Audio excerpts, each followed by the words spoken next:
Welcome into Boxing Scene's top stories here on ProBox TV. Download the ProBox TV app. Never fall behind in your boxing news. Well, our producer, J-Rod, stands for Rodriguez, claims that Bam Rodriguez is related to him. I don't believe it at all. Why? Bam Rodriguez has had an amazing year with incredible knockouts and has become a breakout star. Our producer wears bad jackets and makes betting picks. Totally different reality. To help me break it down, Jimmy Smith in studio alongside the champs, Chris Algieri, Paulie Malignaggi. A big story in 2024, Chris, has to be the emergence of Bam Rodriguez. His style is just scintillating. You can't take your eyes off him. He's one of my favorite fighters fighting today, and you know, for every reason under the sun. I mean, in terms of the fact that, one, he wants all the smoke, which we have a rare group of fighters these days that are actually willing to fight literally everybody around them, and Bam's that guy. Two, his technical superiority, what he brings to the ring. It's a beautiful thing to watch, and he's violent with it. So there's that. His personality. You know, he's got his own kind of hobbies and things that he's into. He doesn't really care about anything else, just wants to fight. Doesn't even care about the money, just wants to fight. So everything about the kid, head to toe, is what I like to see in a fighter and a champion. He was neck and neck to getting Fighter of the Year, and for me last year in 2023, it was between him and Bivol, because Bivol had that big win over Canelo, and then also beat Zerto, which in hindsight is a really, really good win. But you know, Bam had a breakout year last year when he beat Quadras and Rungvisai. This year, I mean, he's kept up with it. I mean, highlight reel of knockout after highlight reel knockout, and he's just. I want to say he's like a tumbling boulder going down a hill, but the problem is he's going up, and he's going up, and he's up, and he's up. So this kid is something else, man. The way that the intensity that he brings at the technical level that he has, he really is just rocking and rolling, and it's been very, very fun to watch and to call. And on top of that, you know, you've got this guy who not only has the physical gifts and the talent, he's got the grit and the discipline to stay in the gym, come in great, fantastic shape. He's jumping around weight classes because he has that discipline. He's able to go down, he's able to go up, and he's just as effective. I think this kid's going to be around for a long time. And for me, he's broken into top 5 pound for pound. And I do believe very soon we're going to be looking at him, talking about him in the top 3, 2, even in that possibly in that one position as the #1 fighter in the world. How rare is this, Paulie, where we're not talking about his social media presence, we're not talking about the stuff he does online, we're talking about kind of an old school maturity. And we've spoken to him, he's kind of like an old school fighter in a young man's body. That discipline's so incredibly rare these days. What do you think of him and his ceiling in 2025? I think the sky's the limit, really. You know, I think the only thing that's going to beat Bam is maybe going up too many weight classes. I think he's shown that among the great fighters in and around his weight classes, and he's come along in a good generation where, you know, there has been a lot of really good fighters. So it's allowed him to create this this profile for himself of this excellent fighter in the lower weight classes. You do need some dance partners, you know, and he's had the dance partners that have allowed him to, you know, reach this stardom.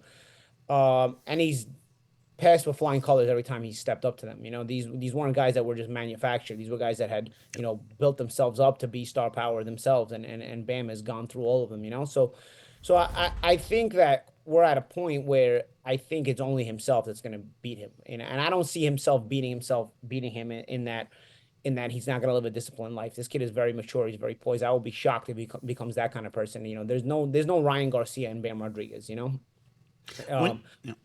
But I do think that that, you know, if you start to push the odometer in too many weight classes and whatnot, you can risk yourself getting hurt or beat. You know, and I think that's possibly what might be something that, you know, gets him knocked off. You know, I think there is an undue pressure on fighters put on fighters today. As soon as they start really looking good, they get pushed to go up in weight. This was not the case in all other generations.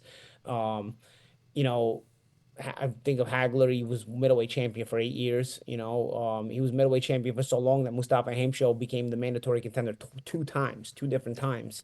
Got beat, put himself back into the mix, worked his way back up to the #1 spot. Hagler was still the champion, got beat again. Nobody was complaining about Hagler doing that because, you know, these were, you know, bona fide good fighters themselves. You know, Hamsho was a very, very good fighter who probably never became world champion because a guy like Hagler was around, you know.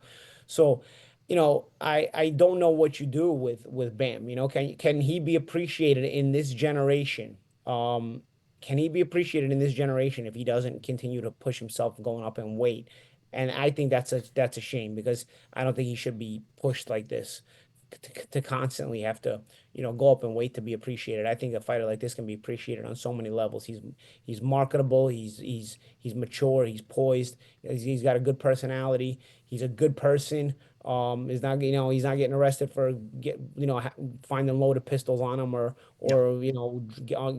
on drugs or anything like that. This guy has the maturity and is an exemplary figure. You would think should be pushed regardless at this point based on what he's been accomplishing, but I don't know. I feel like we're in a generation that pushes guys to the limit in terms of what weight classes they should fight, and we'll see. I think that's the only way you knock off Bam is he ends up going up too many weight classes. Chris, the path forward, of course, Chocoo Gonzalez, a sparring partner of his, who said he's willing to fight. Both guys have been willing to fight one another. After that, it is Japan. Nakatani, in a way, do you see that as being his path in 2025? Chocoo for sure. I think that's next. I think it makes the most sense. He's collecting heads of all these champions, these legends. They call him the Legend Slayer for a reason. Chocoo is another one of these guys. He is probably he's probably at the top of those guys in terms of thinking about the legends. It's the only one he hasn't fought, and the fact that they're sparring partners, quote unquote, doesn't mean a thing. In these smaller weight classes, you're trying to make money. In all these weight classes, you're trying to make money, but especially down there, that's the biggest money fight that can be made. It's a future legend versus a current legend. Fight makes just too much sense not to happen. But again, this is boxing. You never know. A lot of times, rationality goes out the window. But I think in these lighter weight classes, it's a lot easier to make these fights. And from what I understand, Chocoo wants this fight. Actually, no, Nito Donaire called out Chocoo to do a fight, and Chocoo was like, "Nah, I want real fights." He put it in a way very, very, very, very respectful. But he said, "I want to fight the tip-top guys right now, not someone who's semi-retired, hasn't fought in a while." Very respectfully, put it out there. But that showed me that he's probably moving towards the Bam Rodriguez fight, which I think is a huge draw, and I think will sell. They'll both make a lot of money, and it'll be fun while it lasts. I think the youthful exuberance of Bam will ultimately be too much, but listen, these guys have been in the ring together. Chocoo believes he belongs there. He wants to be in the ring with them, so he must have had some good days in those sparring sessions. But also Chocoo, man. He throws a ton of punches. He's masterful in the way that he's able to blend his offense and his defense. His punch output is out of control. His punch selection, his precision, all of it. You name it, he does it. Bam does that, but he also has tremendous power. And again, I keep bringing up the youthful exuberance of Bam Rodriguez right now.